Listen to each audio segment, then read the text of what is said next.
already almost started talking about robots. Yes. Maybe this question comes because I watch too many science fiction movies. Do you think there is a slight chance that we might lose control to robots? Well, currently, I've heard many AI experts say that worrying about artificial intelligence out of control is like worrying about overpopulation on Mars. It's so far in the future that we don't yet have to worry about it. However, I do think it's important to think ahead. Right now, most of the robots that I'm working on respond very nicely to power off. So I'm not worried about that kind of doomsday scenario, which you often see in Hollywood. But it is true that the capability of artificial intelligence and machine learning systems in particular is advancing very rapidly and disrupting many industries, whether it's automated finance, being here in Switzerland with all the banking. I heard in the Dow Jones and NASDAQ trading indexes, over half the trades now are done by computer. So we are already seeing artificial intelligent or automated systems starting to disrupt traditional industries. So clearly in automated cars, which is what, as part of Toyota Research Institute, we are working on, there's a huge disruption that's happening now with cars that can drive themselves. And then I think we will continue to see robot technology increase from beyond factories to offices and homes and hopefully to help support humans. I think it's very important with all technology, although there's a risk, we cannot really stop the technology from happening. What we can do is think carefully about it and think about how to use it for the good of humans. You say it's too far away in the future, but what do you think will change the next 10 years or 5 years? I'm really excited about what's happening, particularly in sensing. If we remember digital cameras, just 20 years ago, they were very heavy, very low resolution, had a very low battery life, and now almost every smartphone has a 4K capability and a very high resolution and very inexpensive. And the same thing is happening with sensing for robots. When we have consider especially laser range finding, LiDAR, laser scanning, those sensors are allowing the robot systems to become more perceptive. And that's really the key, I think, to increasing the capability of robots. Three things are really needed: improvement in capability, improvement in reliability and safety, and then lowering the cost.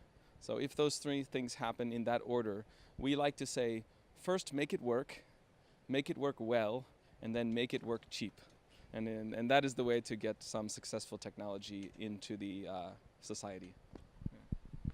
You're also here to talk about cloud robotics. Yes. Do you think that the automotive industry will be like the first industry where, I mean, car-to-car communication, will it be everywhere soon, or what do you expect? It's actually already here in many ways. Speaking for Toyota, they've had vehicle-to-vehicle communication as part of the standard implemented on many of the models already. The difficulty has always been getting every manufacturer to agree on what is the standard and what is the protocol. But when we think about connectivity, we think about cars of the future, I think the same thing is happening to our cars that has happened to our cell phones. In the recent past, only 10, 15 years ago, when you purchased a cell phone, all the software that you ever used was already loaded onto that device. But now people buy a smartphone which is mostly empty.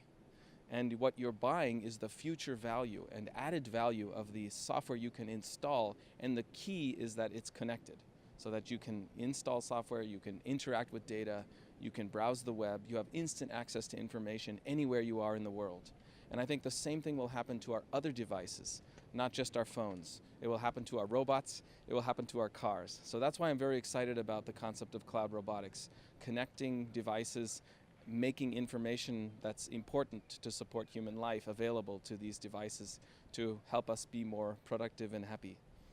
But don't you think at one point it may get too fast for us that we maybe cannot keep up? It's a very, very good question, and something I think it's very important to think about.